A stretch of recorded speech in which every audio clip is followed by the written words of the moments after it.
Pamiętacie zatrzymanie mnie pod ursynowskim bazarkiem na jesieni 2024 roku? Legitymuje się pan czy nie? Nie. No to jedziemy na komisariat. I got a God complex. Haters love to hate, but I never feel pressed. Got a lot on my plate, but I never get stressed. I'll take all the pressure like I'm acing this test. Chodziło o to, że kierująca Lanosem wezwała policję, bo nie pozwalałem jej jeździć po chodniku. Strasznie agresywne te manewry. Jezus. Tu się nie dojeżdża do posesji, proszę pani. To jest chodnik. Funkcjonariusze policji nie byli w stanie określić, czego dotyczy interwencja wobec mnie oraz z jakiego powodu właściwie chcą mnie legitymować. Czym jest problem? Nie wiem. Ja nie mam żadnego problemu. Czyli wskazany został pan, że blokuje pan Co blokuje? przejazd, proszę pana, dla samochodów. Wyjazd tutaj z parkingu. Czyli jak ta pani chciała wyjechać, to pan nie strzegł jej z drogi. No nie dał mi pan wjechać. Czy ja popełniam jakieś wykroczenie w tej chwili? Że legitymujemy pana w związku z interwencją. No ale w związku z jakim moim czynem? W związku z tym, że jest interwencja, której jest pan uczestnikiem. Utrudnia pan wyjazd z parkingu. Na podstawie artykułu Artykuł 15. 15a ustęp 1 punkt 1 oraz podejrzenie popełnienia wykroczenia. Jakiego wykroczenia? Pana. Proszę wskazać mi wykroczenie, z jakiego artykułu? Proszę pana, mogę legitymować osoby, które są wskazane przez zgłaszającego jako uczestnicy tej interwencji. A legitymować osoby mogę również inne, również świadków. Także nie powiedziałem, że popełnia pan wykroczenie. Czyli nie ma pan podstawy, żeby mnie legitymować. Podejrzenie popełnienia wykroczenia, drogi panie. Zostaliśmy tutaj wezwani No. na interwencję zleconą. Proszę pana, legitymowane są wszystkie osoby, które są związane z interwencją, także i świadkowie. Niestety taka jest cena Ale- po prostu robienia akcji społecznych. Nie, Musi pan proszę podać pani. swoje dane. Nie, nie muszę. Na dołku pan posiedzi i będzie dobrze. W związku z odmową legitymowania zostałem przewieziony na komisariat, gdzie podałem swoje dane. Co było dalej? Zaraz o tym opowiem, a na ekranie będą wyświetlane zanonimizowane dokumenty. Zakrycie konkretnych danych wynika z obowiązujących przepisów mających zastosowanie do tego typu spraw. Ja wam to w prosty sposób streszczę, natomiast jeśli chcecie przeczytać cały dokument, po prostu zatrzymajcie film w odpowiednim momencie. W dniu 25 listopada 2024 roku złożyłem zażalenie na bezpodstawne zatrzymanie. W marcu 2025, a więc po 4 miesiącach, sąd rejonowy stwierdził, że jest niewłaściwy instancyjnie i przekazuje zażalenie do prokuratury rejonowej. Dlaczego uznał się za niewłaściwy instancyjnie? Bo w aktach sprawy nie było protokołu z zatrzymania, a komisariat policji utrzymywał, że byłem świadkiem, a nie podejrzanym. A świadkowi nie przysługuje zażalenie na zatrzymanie do sądu. Proste. Zażaliłem więc to postanowienie, a sąd okręgowy uznał, że to zażalenie jest zasadne. Sąd przeanalizował nagranie i stwierdził, że nie można ocenić legalności i zasadności zatrzymania wyłącznie na podstawie informacji otrzymanych z Komisariatu Policji Warszawa-Ursynów o tym, że byłem jedynie świadkiem, a także, że do zatrzymania nie doszło tylko dlatego, że nie sporządzono protokołu z takiego zatrzymania. Sprawa wróciła do tej samej sędzi z sądu rejonowego. I tutaj sąd postanowił moje zażalenie uznać za częściowo zasadne, stwierdzając, że zatrzymanie było legalne i zasadne, ale nieprawidłowo przeprowadzone.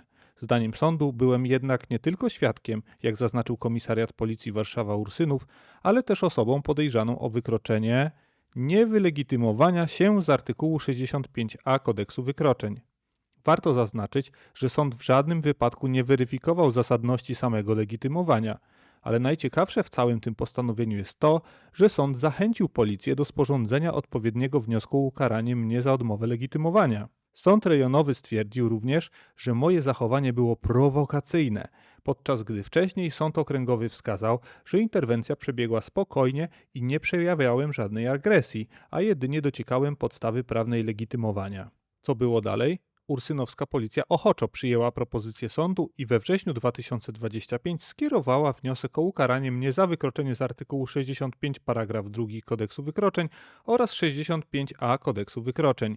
Nikt nie chciał mnie do tego momentu karać, no ale że miałem czelność złożyć zażalenie na zatrzymanie, to jednak trzeba mnie trochę zastraszyć. Oczywiście, że dostałem wyrok nakazowy. 800 zł grzywny. Naturalnie złożyłem sprzeciw i w tym roku już odbyły się rozprawy w sądzie rejonowym. Oglądaliśmy nagrania, słuchaliśmy zeznań policjantów, a także wraz z moim pełnomocnikiem wskazywaliśmy na brak podstaw do legitymowania, uchybienia w zachowaniu funkcjonariuszy, często niezgodnym z procedurami itd. Sąd pozostawał mimo wszystko niewzruszony i uznał mnie winnym zarzucanych mi czynów, zamieniając jedynie karę grzywny na karę nagany. Jeśli chodzi o uzasadnienie, to w skrócie. Sąd uznał, że policjanci mogli mnie wylegitymować, mimo że sami nie byli pewni, czy jestem podejrzanym, świadkiem, czy tylko uczestnikiem zdarzenia, jakiego właściwie zdarzenia i tym podobne. Według sądu miałem obowiązek podać dane, zamiast domagać się, aby najpierw ustalili, w jakim charakterze w ogóle prowadzą wobec mnie czynności. W praktyce oznacza to, że obywatel powinien podporządkować się legitymowaniu, nawet gdy funkcjonariusze nie potrafią jednoznacznie określić, dlaczego i w jakiej roli chcą go legitymować. Na ten wyrok została wniesiona apelacja, ale Sąd Okręgowy w czerwcu 2026 podtrzymał postanowienie sądu rejonowego. Uzasadnienie Sądu Okręgowego zdaje się być jeszcze bardziej kontrowersyjne. Sąd uznał, że policjanci nie musieli wiedzieć, w jakim charakterze mnie legitymują, wystarczyło, że mówili naprzemiennie, iż mogę być świadkiem, uczestnikiem albo obwinionym, a to, zdaniem sądu, było wystarczające. Sąd stwierdził też, że obywatel nie powinien dyskutować z policjantami o legalności ich działań. Według uzasadnienia najpierw należy wykonać polecenie, a dopiero później skarżyć czynności policji, nawet jeśli obywatel uważa je za bezprawne. Sąd przyjął, że skoro zadawałem pytania i polemizowałem z policjantami, to znaczy, że rozumiałem podstawę interwencji. Sam fakt prowadzenia dyskusji został potraktowany jako dowód świadomości obowiązku, a nie jako próba wyjaśnienia niejasnej sytuacji. Sąd uznał również, że moja postawa była konfrontacyjna, opierając się m.in. na tonie głosu. To dość nietypowe, bo ocena sposobu mówienia została wykorzystana jako argument przemawiający za społeczną szkodliwością czynu.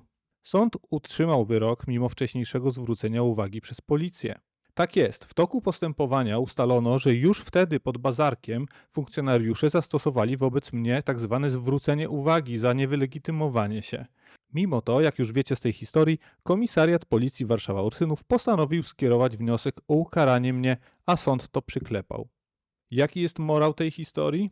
Otóż ta historia uczy, że obywatel nie powinien oczekiwać od funkcjonariuszy policji jednoznacznego określenia podstawy swoich czynności. Wystarczy, że policja uzna, iż potrzebuje danych, a wszelkie wątpliwości należy wyjaśniać już po fakcie, najlepiej przed sądem. Tak najwyraźniej wygląda współczesna definicja ochrony praw obywatelskich, niezależnie od orzecznictwa Sądu Najwyższego w podobnych sprawach.